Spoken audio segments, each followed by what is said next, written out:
Hello and welcome back to Small Things Brought Together. This is the ongoing series where I talk about the creative process and bring in artists to talk with directly about their particular creative process. And I'm thrilled to introduce um, artist Roberta Aylward, who lives in Portland, Oregon. And just to say that I did record a spontaneous introduction when we actually had our conversation and botched up her name. So I wanted to record a separate one where I properly introduce her, and then she takes it from there. So without further ado.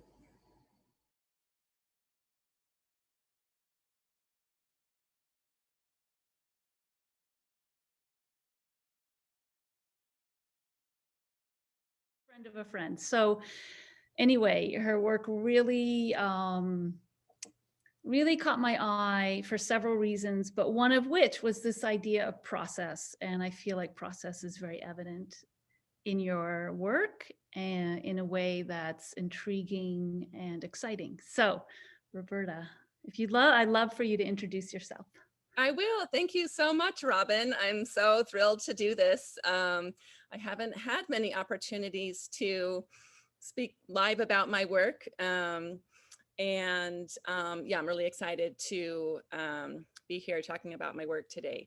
My name is Roberta Aylward. I live in Portland, Oregon with my husband and my 10-year-old son. And I'm standing in my studio, which is a modeled garage where I've been working for the past 6 years. And let's see, I have been making art for most of my life. I did begin probably in high school being really interested in art class and wanting to do every art class, and started with watercolor. So today I continue to work with mostly water media and mixed media. I do have a broad range of media I use that I will talk about. Anyway, from my watercolor explorations in high school, I went on to get my BFA at the College of Santa Fe in New Mexico. And I moved to Portland in '97. So I'm going to do just a short walkthrough with my laptop, because what's popping in for me is movement, like, oh, I need to keep moving. And one of the things I'm going to talk about in terms of my process, since we're going to talk about the process of making things, how I make things, from that sort of beginning and end period until something is done, I guess, is what's popping in is movement. Like, I'm realizing that the movements I make to make the piece are becoming increasingly important to me. So I'll start with a little movement and kind of swing you through the studio here. And I know we have some slides that we're going to be looking at up close. But I want to just give you a little idea of some of the scale of my work. We can talk about the media as we look at the pieces. It's a little dim in this corner, but you get the idea. So, all right, there's my sweeping movement. And I'm also, what I'm noticing is, like, I'm standing up doing this, having this conversation with you, Robin. I think I need to, like, so if I start dancing, don't be surprised. So yeah, that's a little bit about me and my history. The work that I'm doing now is acrylic on paper and canvas and wood. Acrylic on paper that becomes collage. So cutting shapes out of paper and then creating a composition on paper. Um, you know what? I also do a lot of work with crayon, pastel, um, marker. That's sort of a lot of times where I start with this process called coloring from childhood, that, you know, I do tend to move toward things that I enjoy and that are fun. Yeah. I mean, that's a great place to start. I mean, I feel like, yeah, I actually feel like fun gets lost a lot of times in art, art making, you know, as a driving force. So I'm happy to hear you say that. Yeah, I guess I want to say play, although I mean that's part of it. I did read a book by maybe her name will come to me, but it was all about play and process, and that place where artists, musicians, dancers, perhaps, you know, and creative fields get, you know, and lost, entranced in the zone. So, you know, that's what I'm going for a little bit every day. I did Mhm. recommit to practicing, which is what I do, really. I'm just a continual practicer. I'm just practicing making things every day. So that's one of my goals for this year, is to try to do a little bit every day. You know, that is a question that's came up for me as I've looked at your work over time. When you use that word practice, of course, I can't help but relate it also. Like for me, I have a Zen practice and a yoga practice, and some of the things that you write, like in your Instagram posts, I'm like, oh, do you have a spiritual practice that's informing your work? Yeah, I do. And, you know, I'm just trying to define that because what came up for me yesterday was this desire to find a thread that holds together these left brain things that are goals. Let's say they are, you know, paint every day, and then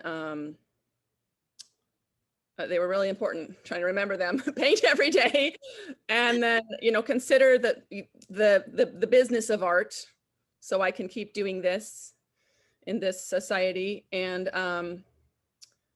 the other one was wow, it was really important. Anyway, so it'll come to me.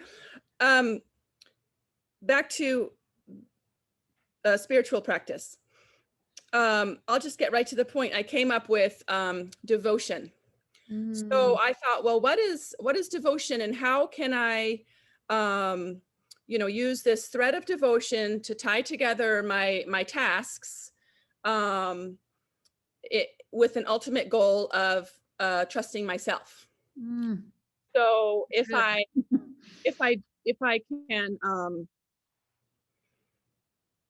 I figured if I could do that, then I'm doing enough, or I'm doing, you know, all I can, or my best. Or so devotion is, I see it in other parts of my life where I would say I'm devoted to the moon.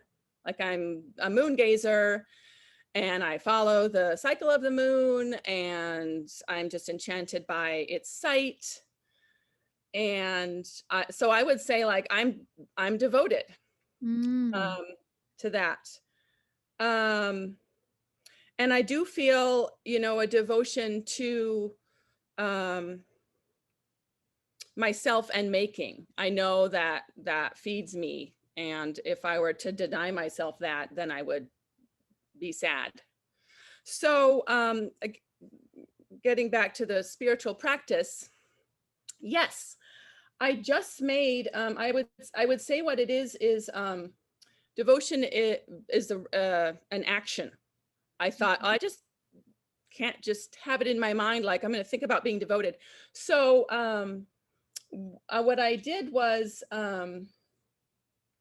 I was talking with a woman, Faith Helma, who's she's like a creative coach. She's, I know she has another names for her practice. And as I was talking with her about like wanting to develop this, you know, first of all, we figured out the word devotion.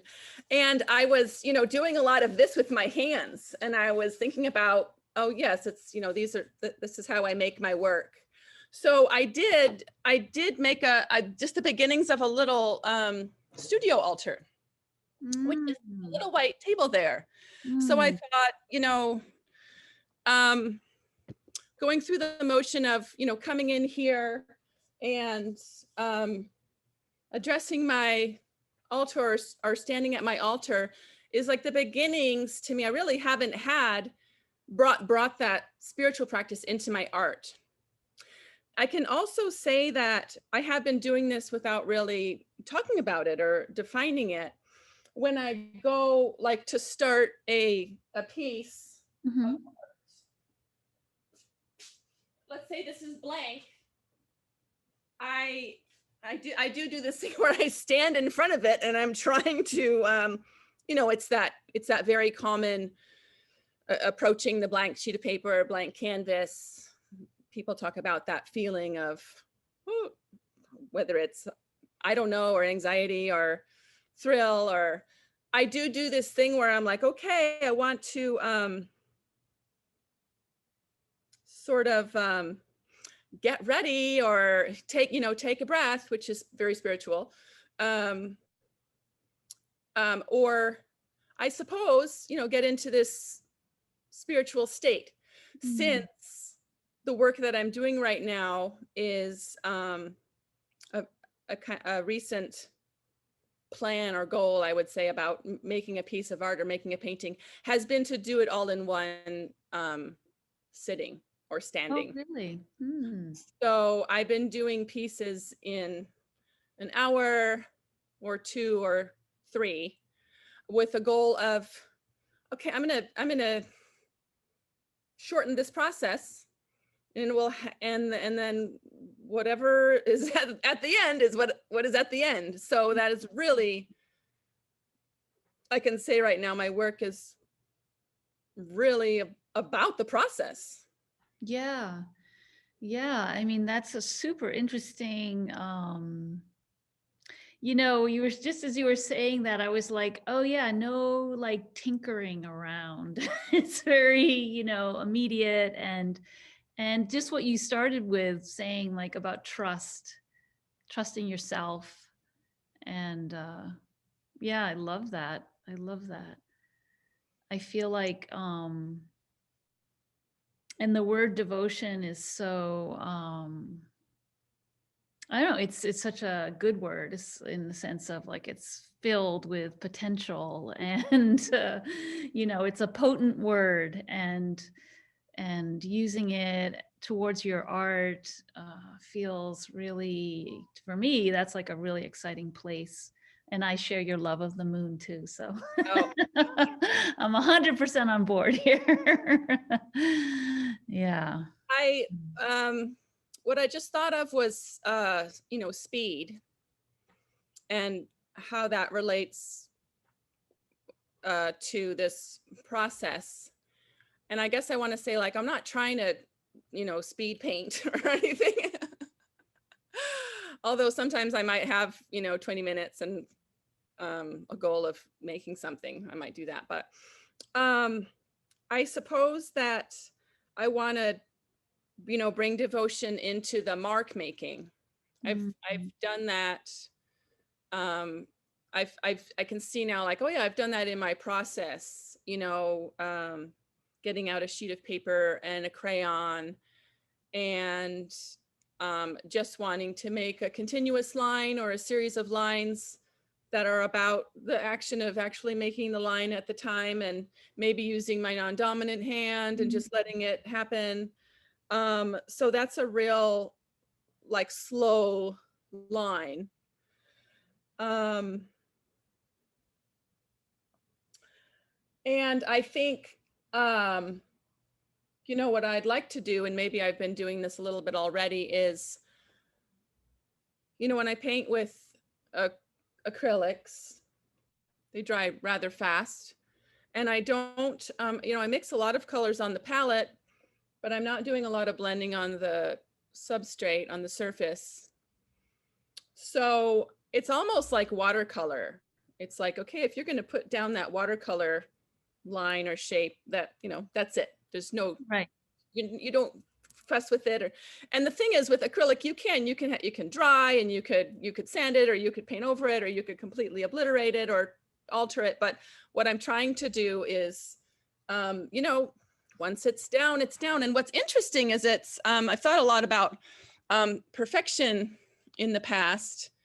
And I heard that, you know, perfectionism is a, I mean, I don't see that as a good quality at all. I see that as very hindering quality. And I know that, you know, in my upbringing, that was important to aspire to do things perfectly.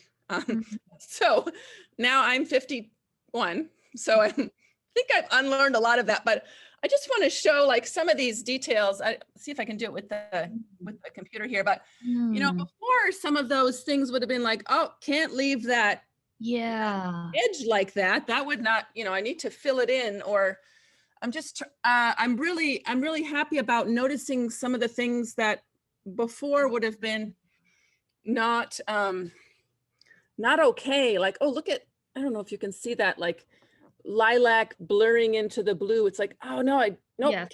So I'm really not allowed now to mess with that, which is really fun because I'm trying to think of, this is one of the slides that you have that you'll show, so we can talk about that in the slide. But I know when I go back into it, this is an example of one where, you know, I broke my rule. I had one painting and then I went back into it. I was like, wow, this is getting so messy and complicated because I went off track, and I was like, oh, I got to fix it. I have to fix it. I mean, I feel like it's like so, everything you're saying feels so real. Like that's so real, because it's kind of like, it's life, right? Like, yeah. I mean, you say something, it's out, it's said. There, you can go back and you can try to explain and layer and blah, blah, but it was said, you know, and to just sort of that, again, like that trust, like, okay, it was said, it was done, it's not perfect. I mean, I've actually been thinking a lot about perfectionism too. And yeah, and seeing it as like a really toxic thing, actually. Yeah. No, I read about it. There were maybe 12 qualities of white supremacist behavior. I think perfectionism was number one on in the study that I was doing, and it really clicked. I was like, oh yeah, no, I embody that. Like, so. And I mean, all the work that I'm doing is, first of all, it's just, I'm so fortunate that I get to do this, because it's all very healing, to put myself into these pieces. And I think it's, you know, there's a quote that I found on Instagram. Maybe it's Tom Waits through an Instagram feed called Niche. And it was, how you do anything is how you do everything. I think that's it. I'm not sure exactly if that is his quote, or how you do, yeah, how you do anything is how you do everything. I've heard that. I don't know who said it first, but I even looked it up, like, did he say that, or did yeah. But it's you know, so I see that in like getting up and, you know, doing yoga, or parenting, or washing the dishes, or, going grocery shopping or having a conversation, making a painting. Mm. I'm using the same process. So Yeah. this way I get to see it like, hey, Roberta, loosen up. That doesn't have to be perfect or finished. Yeah. Yeah. And well, and even just those little close-ups you showed is like, for me, for my eyes, because I didn't know, I don't know your original intention. For me, they were just so beautiful, and all these little Oh, thank moments you. of coming together. So like, beautiful. So, that's also kind of a lesson of like, who knows what perfect is, it's like Yeah. all in our head. And Well, I think a lot of it has to do, like I did this series last year. Let's see, it's 2021 now. So I just had an exhibit in Portland called Inner Landscape. That's on my website. There were 15 pieces, and they were all kind of depictions of inner process. Prior to that, I had an exhibit called Stone Woman, and that was sort of the beginning of, looking at my body, or how does that relate, and speaking of, perfectionism and how we're raised, as women, or how I was raised. It's almost like it wasn't discussed. So it was sort of like, oh, how does my body connect to my mind or my emotions or my environment? It was really, maybe late in life to start examining that, but it was like, I don't need to do that. But no, it's really important. So I wanted to ask you, sorry if you don't mind if I oh, interrupt. I will just keep talking, interrupt anytime. It's good. It's good. I was looking at your website and I saw that Stone Woman, and I looking at the pieces, and I think we're about the same age almost. So I'm relating to everything you're saying very much. And but I was like, oh, why did you choose that title? Because there's a Zen teacher named Ehe Dogen who wrote about the stone woman gives birth to a child in the night.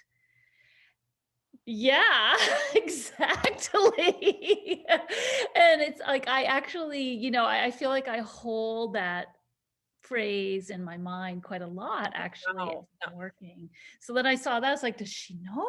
Have you heard that before? Where did that come from for Can you? you say that again, please? The stone woman gives birth to a child in the night. Yeah. I mean, I don't know if I've heard that before, unless I saw it in your feed. But what's coming up for me right now is you say that, it seems like, oh yeah, no, that's what's happening is, in the darkness, in these dark moments of, looking inside, or, going within, feeling what's happening in my body, emotions. Yeah, that's where the birthing happens, which I did birth one child, and I'm thinking like, oh, it's also painful. That process is very painful. When you just started to ask that question, I was thinking, oh, like, where did it come from for me? I'm just thinking of this circle, and again, this movement of like, this is kind of where I started. Like, okay, this is how I draw figures. I put all these, I started calling them stones because they looked like rocks. I made these figures that were, okay, here's the head, here's the, that was just my process of trying to depict a figure. Here are the breasts, and then there's the torso, the tummy, legs, and they all, a lot of them were in these positions that ended up looking like piles of rocks. So then I was like, oh, I even wrote a poem about it. I was so into it. And I will share this one thing I have with you. It's a little sculpture. I feel like what's coming up is the scene in Close Encounters where Richard Dreyfuss is making a mashed potato sculpture of Devil's Tower. That's not, and then when I say Devil's Tower, I'm like, that's not really the true name. I know that mountain has a different name. You know what I'm talking about, that scene? I think so. It's kind of anyway, it's just I made this, I was like, that was sort of like happening. I have to make this, I have to make this woman. So I made her, it's actually a female figure out of polymer clay. So this is part of my process, just trying to use whatever materials that work. But so I made, this is my stone woman. So, again, ask me about that exhibit. I'm like, I think I know what I was doing, but I just had that real compulsion, or obsession to just keep doing these figures in that way.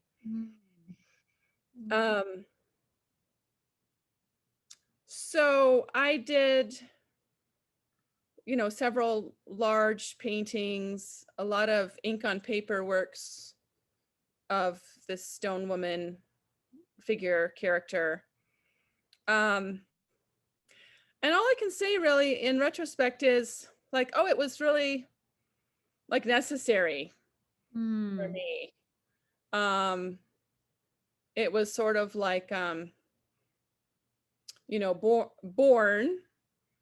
in the night. Then it was like, okay, it's almost like I just needed to get it out, express. So, but I really like this doll figure. I keep coming back to her. So, and I thought she would make a nice necklace. Yeah. There's a lot of potential in this on many levels. So, yeah, thank you so much for sharing that quote. I would like to, maybe you can send that to me, and yes, and the origin. I definitely will. And another thing that I like to do is in the little description below when I post to YouTube, I often will include links if there's topics or other artists that come up, so that people can have go down the rabbit hole if they like. So I'm thinking maybe I'll share the screen and then we'll look at things, or was there something else? I think this doll, this figure just reminded me to share that, like, part of my process is I have inhibitions, I suppose, about expressing like my true self, and I think I have this sort of like zany, quirky, I don't know if that's the right word, zany, more kind of I don't know, something that I'm trying to connect to that's more humorous, less dark. Not that I don't think my work is really dark, but just more I really see like laughter and having a sense of humor as really healing in these times. So I'm also trying to tap into that. I think I'm saying it out loud so I don't forget. Like, yeah, right. In this particular moment, yeah. Well, I mean, I'm always a fan of that for sure. Okay, actually, I'm realizing that I thought I had it open because it's on my thing, but it seems like, let's see now. I'm sorry. I thought just because it was there that it would appear on the share screen. I don't know if you do Zoom, but they want you to do certain things. All right, I think this is. I haven't done the share screen myself, but my son was actually showing me how to do it, and he's 10. So there you go. All right, let's see if it just share open. Is that going to open it? No. View. Okay, view. Full screen. Okay. If you click on, Sorry. if you click on the image on the left, will it just show it? Let's see. Yeah, so yeah, I wanted to start the slideshow. Oh, So I see. usually I do it via I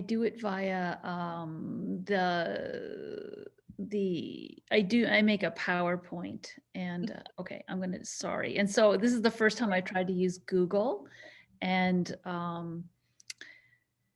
yeah, so I usually just like doot doot doot doot doot, and then it comes No right up. worries.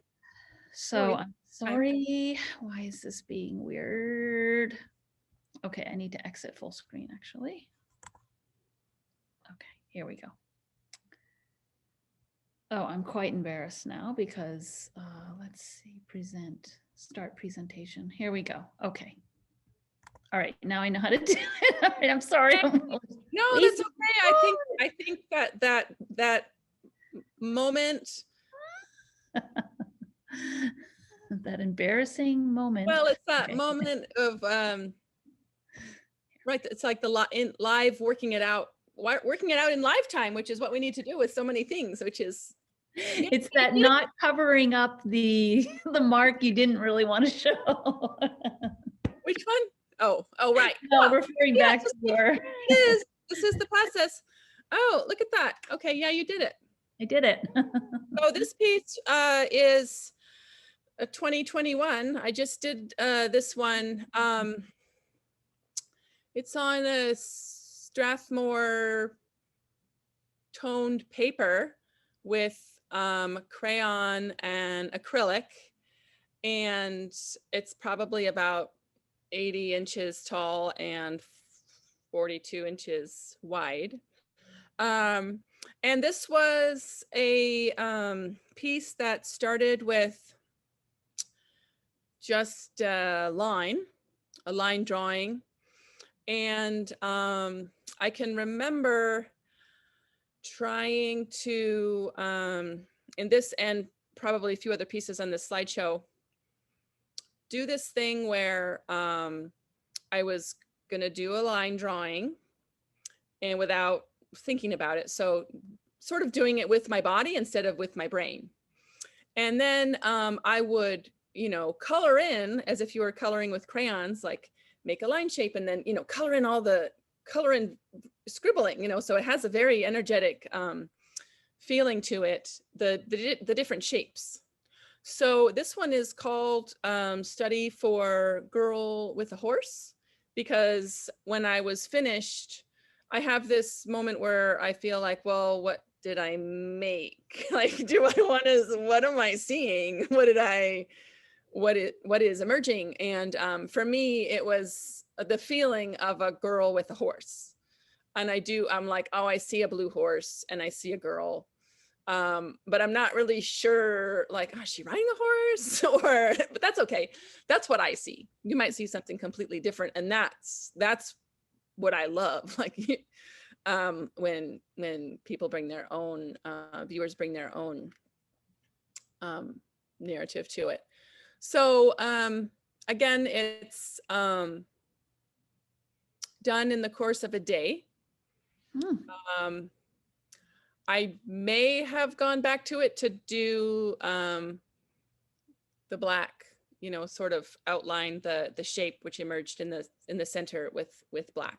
So that's that piece. And again, it's called a study because I am still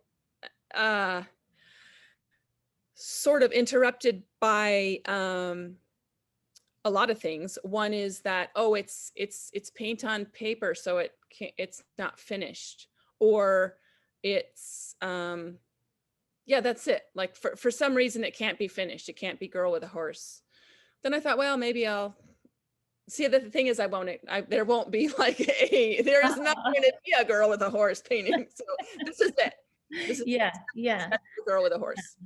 That's an interesting, I don't know, interesting distinction to make. Yeah. Like, what's that about? But yeah, Well, I definitely, since we had just talked about the stone women, as soon as I looked at it, I was like, oh, I'm seeing like a stone woman. But interesting. The horse part I didn't see until you said that, but yeah. Yeah, I see a horse head in the upper right there. Yeah. No, I see it Like, now for sure. kind Yeah. of like a chess piece. So yeah, Yeah. that whole phenomenon of when you point something out to someone and then that's what they see. So I don't necessarily want to do that, but I will tell you that that's what I saw. Yeah. All right. Let's see. This Okay. one is called Awaiting. It's on a really nice thick paper that I was experimenting with. Like trying to use paper and get, as close to canvas or wood as I could. It's very freeing for me to paint on paper, again, because there's that interruption that, oh, if I'm painting on a really nice stretched canvas or gessoed board, I need to somehow act differently or be more careful, and that my just sort of regular, let's say, devotional painting process is like not good enough for that surface. So Yeah, like it's so, official if it's on yeah, canvas or something. Yeah. yeah. So this piece was done prior to the last one in between September and December 2020. So just a few months old. It's acrylic on paper. And I will say that it has, it's hanging with grommets. Part of Yeah. my last show, I don't know if I have any pieces in this slideshow that have the grommets, but I was just starting to explore the flag as a something that I could create for myself as like, okay, here's my flag, here's my own personal flag, like a Mm, set of flags. The flag mm, will show my identity. mm. And then of course, Hmm. I'm sure just the image of the flag, the American flag, I've just been thinking about that. So flags were definitely coming in for 2020 for me. So, I think for this one, you actually have a close up too. I'll just see. oh, okay. Yeah. Yeah. Yeah. Yeah, that show, that really shows that, okay, I'm going to make a line drawing and then I'm going to color it in. And it was just so much fun to color it in. I used, I'll sort of pick different colors from my palette and then assign them each a different brush, because I am consciously trying to have a variety of things going on. Although, in this detail, it looks like a lot of the same size brush strokes, but I'm really excited about like really big brush strokes, combined with smaller ones. And it might be a good time to, I made a few like homemade brushes. When we circle back, I can show you my homemade brushes since we're looking at the slides, but I'm interested in making different brushes too, to obtain different marks. Oh, cool. Yeah, I mean, when you also, I think you do have another further on a close up with the grommets, but oh, I think this is another detail, right? Yeah, this is a detail of awaiting.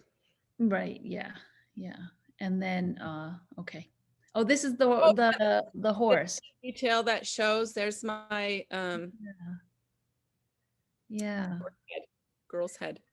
It's just really enjoyable to get like the full view and to get the detail and just see the, depth of layers and color. And, really and what cool. I see here too is I just did a few paintings, and I might continue in this vein,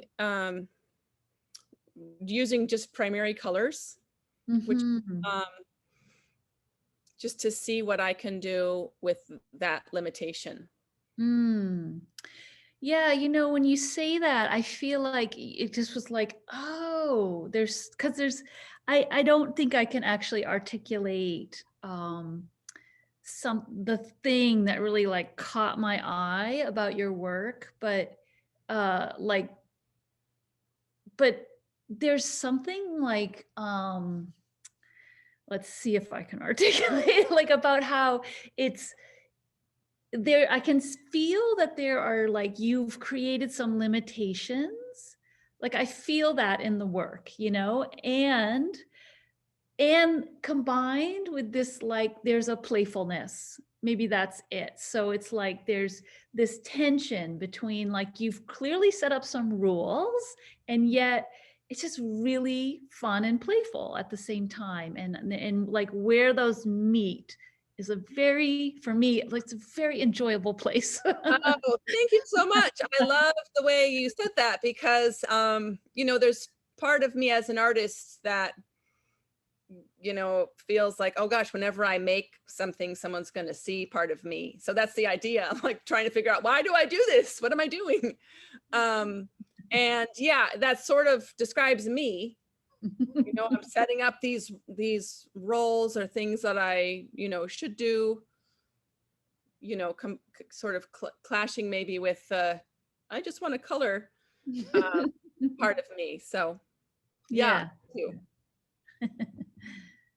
Oh, so this was process of that when you did before the black. Yeah, I think this was, I don't know if I had already talked to you before, but I thought, oh yeah, I'm going to take some process photos just so I can see what these things look like, you know, mid-process. You know, maybe I was finished at this point. I don't know. But I think what I did was I took it down off the wall. I do a lot of my work on the wall, but then for some of these larger pieces, I do work on the floor. So yeah, maybe this is the time when I went in with black. I'm thinking what's popping in is like, oh, I didn't want it to drip. I have a lot of past works that are lots of, you know, sort of focus on the drip. So I thought, well, no, I don't really want it to be about dripping paint, but yeah, that's my studio floor. There's also a quality here that, like, if you hadn't told me that this was like a drawing slash painting, you know, I might have even thought it was like a sort of homemade monoprint or something like that, like those shapes, like you rubbed to get the shape on there. You know, there's like almost a transfer kind of sense to some of your work. And I think I might have originally even thought like, oh, are these prints? Like, because there's yeah. I've heard that before. A lot of my earlier paintings on paper, a lot of people thought they were prints. And so something about the graphic quality, graphics, and kind of placement even, like yeah. Interesting. What's coming up for me is this sort of really awkward moment when I went to New York and I had a few interviews for graduate school, which I didn't end up doing. And there was a man across the desk and he was like, you know, have you thought about being a graphic designer? And I was like, no, I didn't. I was just so confused. So, but really I can see looking at my work back then in 1991, it was acrylic with collage, and the collages were all Xerox copies from different scientific things, abstract things. So there's a lot of, placement issues happening. So yeah, especially my collage, I guess, is all about placement. Gosh, I don't think he'd get away with saying such a thing now. It feels like, for me, that remark feels very gendered. It's like, yeah, no. No, I didn't. I mean, I didn't know what I was doing. I'm like, was I really in New York by myself? Like, where did I stay? I have no idea how I even ended up in that situation. So anyway, I didn't even know I didn't even know how to be a graphic designer. So I was like, well, I'm keep going. Yeah, right. Okay, so this is one of the little ones that are over to your side there. Yeah, that one, this one is actually, yeah, I have it. I don't know if you can, Oh, okay. I don't know if you can see me because I see you and I see I can that. see you. I don't know if I think the recording will show. Okay, anyway, I've got, yeah, it's 18 by 24. Okay. So it's not hanging up, but I have it right here in my hand. It's 18 by 24 acrylic on paper. And one of my sort of goals or limits I'm setting is to just keep working at the size on this type of paper. It's like a Strathmore acrylic paper with a little bit of canvas grain that you can't really tell at the painting's finished. But this, I think, I'm really happy with this piece because it was, you know, kind of worked out the way I wanted it to work in terms of, I'm going to do a painting in one sitting. I mixed out all of my colors. I've been making these color wheels, and then I looked at the color wheel. So there's a lot of process involved. And I thought, okay, I'm going to use, here are the you know, the few colors that I'm going to commit to. And then I did a red line drawing, which you can see a little bit of it underneath the shapes, and use this process of filling in the shapes and just sort of going by feel. And then in the end, I'm really surprised by, I mean, I don't know if you see a figure, but I'm really surprised. I'm like, why are all my paintings sort of turning into figures or parts of figures? So they are. So Oh, there. This one's called Peekaboo. Yeah. I do see it. And I think the pink also kind of is like, maybe just in particular reads that way also. But it's funny, I hope you don't mind, I'll just interject my own experience here. But, you know, I normally don't paint at all, but I'm doing this installation right now and painting on the wall, the gallery. And my original idea was to do this, it's like mimicking a landscape that we stood in the summertime. So that if you walk into the room, you see it and people here will recognize it. But I wanted to do it very simply, you know, like almost like a coloring book style, like where it's just the, you know. Oh yeah. And I didn't want to get into rendering anything, you know. And I have like house paints basically is what I'm using to do it. And so my palette's quite limited. So these buckets of paint. But what I'm finding is I just can't stop myself from like, oh, let me just mix a little this in here and a little of that in there. And I'm going to like,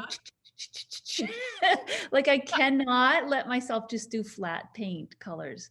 Like I need, so yeah, it's interesting. It's interesting that you said you're not blending on the page, but well, there's some there at least. Yeah, I did start with like a toned gesso, which is sort of this natural color that you see underneath the purple or lavender there. So, you know, but I really had to restrain myself from not coloring in the whole shape so you couldn't see. And I want to leave, you know, evidence of the color underneath. That's what makes it interesting to me. But I was like really hard to not like, you know, finish. Yeah. You know, which is sort of maybe related back to that perfectionist thing, but just to kind of, you know, it's really a lot of the process for me is, you know, just trying to detach my mind or my thoughts from the process and just let my process be more led by other parts of my body, really, from the neck down. So and I have a drawing of, you know, it's like a self-portrait, you know, cradling my head, you know, with, you know, no head, which I need to get out and just put in here, like just don't stop thinking so much about it. So yeah. Well, even that, you know, I feel like it's such a question of like, when is something, I'm just going to keep going. When is something done? You know, and if you kind of say, well, I have, you know, I have an hour and then it's done. I mean, maybe that's it. Maybe you just create this somewhat arbitrary time limit, you know? Yeah, I also feel at my age, I mean, I'm young, but also see how temporary everything is around me more. I feel that much more um, heavily now. Um, so I was thinking, gosh, if I just came in here and painted, like, this could be my last painting. I mean, maybe that's morbid, but it's really also kind of freeing to me. Mm, And doing a painting and then just not being sure about it or not trusting that, you know. And again, that's what I'm trying to cultivate, is trust through this, devotional process, which is um kind of committing to, I'm going to make a painting and then I'm going to be done. Sure, if I need to come in and maybe mhm. alter something, but as I've done this a lot, where I've labored over things for a long time and made, 5 or 6 paintings on the surface, and that just feels a little heavy to Yeah. me. So then Yeah. what we're looking at is the beginnings of just the first marks for this piece that's behind me, which is Uh, called, I had a couple different names for it, but rigmarole was a word I came up when I was trying to describe a process I was going through to get from point A to point B that just was like so laborious. When you're trying to process something, like why something's happening, or why you feel a certain way, there's a path of self-acceptance or there's a path of fighting it, and that felt like rigmarole um, rigmarole to me. So this again turned into a body with a lot going on. Well, this is quite beautiful. I actually really enjoying looking at it, you know, on its own. Thank you. Yeah, it's interesting. I'm so happy I took the process photo, because that is one thing to look at, and then when you look at the finished painting, it's like, oh gosh, like, Roberta, like, lighten up. But I'm so happy I saved those. I'm like, look at those 4 interesting shapes. There's an urn Yeah. and a seahorse and a heart and you Stomach. know, yeah. I see a stomach. So yeah. Yeah. And I mean, so there's something about like the shapes themselves, are very interesting, but they're also like, in a way, they're a bit heavy, and yet then there's all this like kind of almost calligraphic marks Yeah, behind them that are so light. And I mean, there's, again, it's like this like meeting place, you know, between these two seeming opposites. It's really, I don't know, it's juicy for me. thank you. Yeah, I did. The exhibit I did prior to Stone Woman was called Taking Shape, where Hmm. it's not, doesn't look quite like this. It's more left brain of making these shapes Mhm, and putting mhm. them together. Let's see. Aha. There she is. Is that the finished? Yes. Yeah, that's a finish on a little bit of an angle. Again, if Yeah. uh, I can't really see the camera, but that's okay. You might be able to see it. Yeah, I can. Yep. So this is on paper. Nice. Yeah. I mean, this is beautiful as well. Definitely. Yeah. Thank But it you. is fascinating to see, you know, I don't know. It makes me think, what if you had stopped with that one and then started the next one? You know, and then gone to there, you know? Yeah, I have done this thing. I did it recently where I was working on 2 at the same time, kind of trying to do the same painting twice. Doesn't really work. But just so I could, right, so I could stop. I have to, there are 2 separate paintings, so that again, it doesn't really work. But that's what's so nice about this sort of technology of being able to photograph it, and then it doesn't exist on paper, but yeah. being able to look at it. You know, it's interesting also just, I feel like a lot of what you're saying, you know, because for me, I also have like my day job is being a yoga teacher and yoga therapist. So Oh, I'm pretty steeped in like yoga philosophy, and it actually informs a lot of my thinking and my working, and I've been leading a teacher training, and I feel like everything you're talking about, for me, I can find it in yoga philosophy. And what I've been realizing working with people who have had a more, say, conventional education history, in the sense of, you know, they didn't go to art school. They're not artists. And I never really quite realized how having to deal with like this process of you make something, sometimes it works, sometimes it doesn't, like a lot of times it doesn't even. And kind of letting go of expectations and letting go of the idea of a product. oh yeah. I mean, I'm realizing now it's it's a rare thing actually. And what a gift that is, that we come to it. We don't have to learn anything about yoga philosophy, and yet we already, you know this, you're living this. And Well, I will say, when you asked about a spiritual practice that might inform my art, I mean, I have done a lot of yoga in my lifetime, starting in probably my 20s. You know, off and on, I've always had like the yoga class, but then I didn't for a few years, and I just started, I found one online so I could start doing, you know, 20 to 30 minutes of yoga every day. And I think it's really supported everything that I'm talking about today, just sort of connecting the dots about what I'm doing here, how I'm doing it, you know, this process of, you know, coming to the mat, like every time it's anew. Every breath is anew. So I really want to come in here and just sort of like start anew. You know, it's going to maybe look the same or connect from yesterday, but really just start anew. That's why this new process of, you know, part of my practice being, I'm not fully committing to doing everything in one, yeah. you know, in one session, is exciting. Yeah. Yeah. And it's certainly true. You haven't had that breath before. You haven't, you know, yes, we repeat things, but like you actually haven't actually done it before. You know, that's the thing. Yeah. Yeah. Yeah. Okay. This one is acrylic on paper. It's called Study for Sea Change. Same as the last study.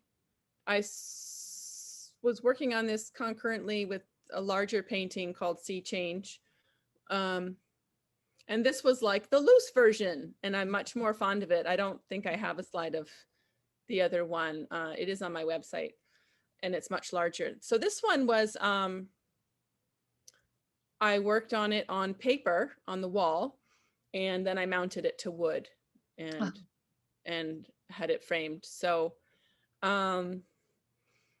it is just prior to the sort of current practice of letting go more. So it was sort of like dancing on the border of I could just, you know, continue, you know, change the yellow to purple, change the blue to orange. I could just keep painting over it. So I feel like I just stopped right at the right time. And this has sort of that sense of humor that I am like wanting to come through, because it's just a funny shape. Like, to me, I see something that is humorous. There's a story being told. I won't tell you exactly what I see.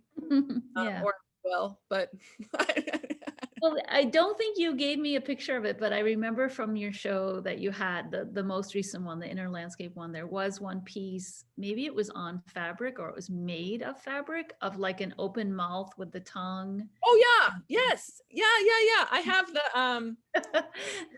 the postcard of that here.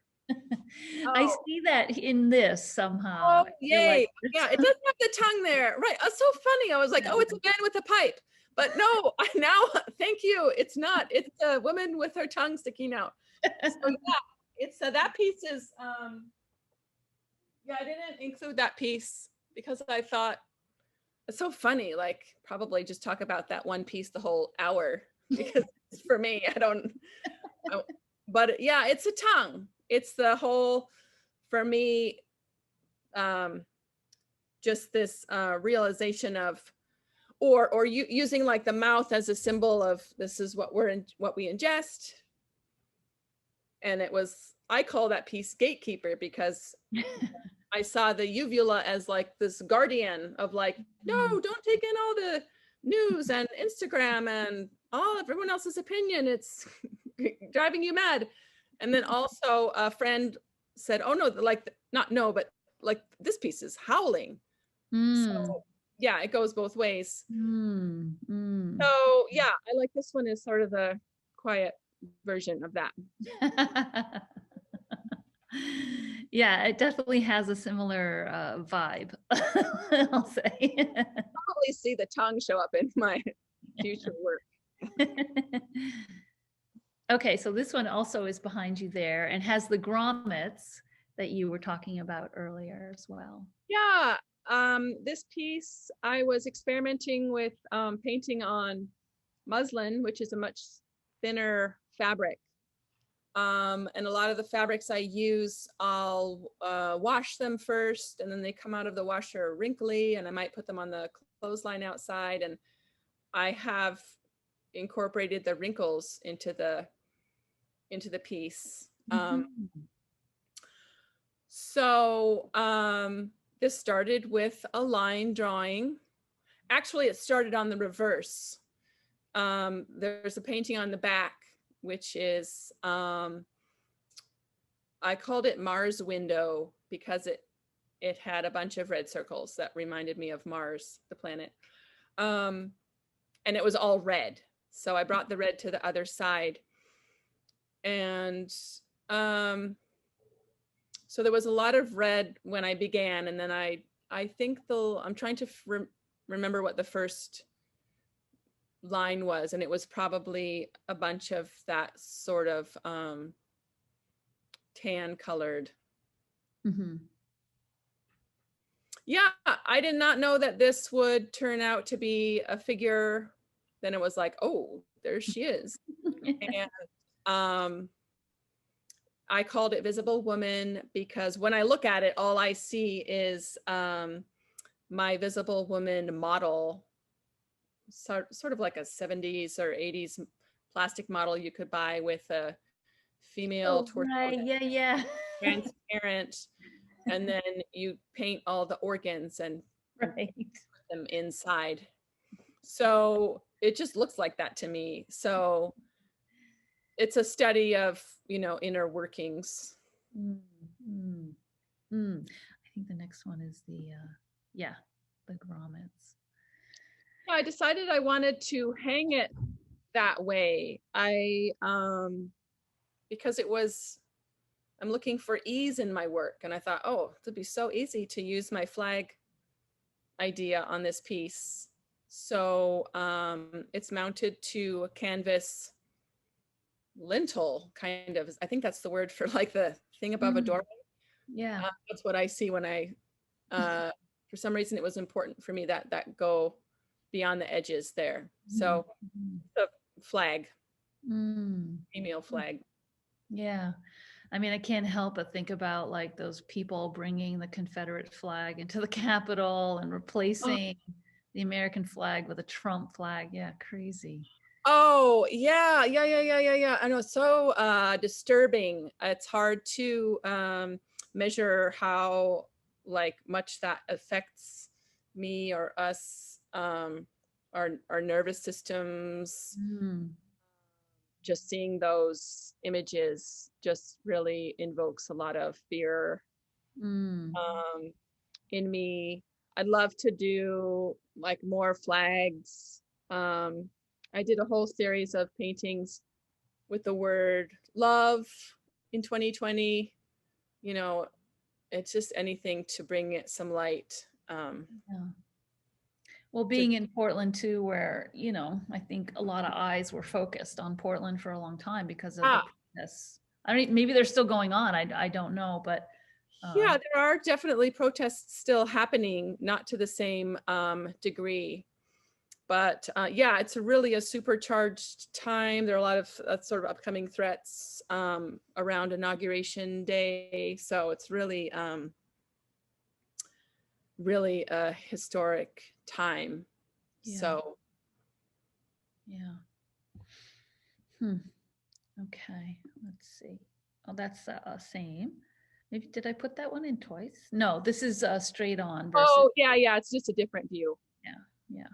And okay, this is your video. I think we can just play it. Yeah, this is a process video of painted papers that are cut into shapes and arranged into a composition to make a collage. It's a real fun process for me. And those are both, can't tell the size, 9 by 13, no, 11 by 14, 11 by 14. Yeah, and a lot of times when I'm finished up in here with the painting, I'll have extra paint on my palette and feel like I want to utilize that. So I'll paint papers. So it's a process like coloring, you know, collaging. It's a real, it's fun. It looks fun. I have to say, what I'm gonna play it yet again. One of my favorite moments there is that, and then that.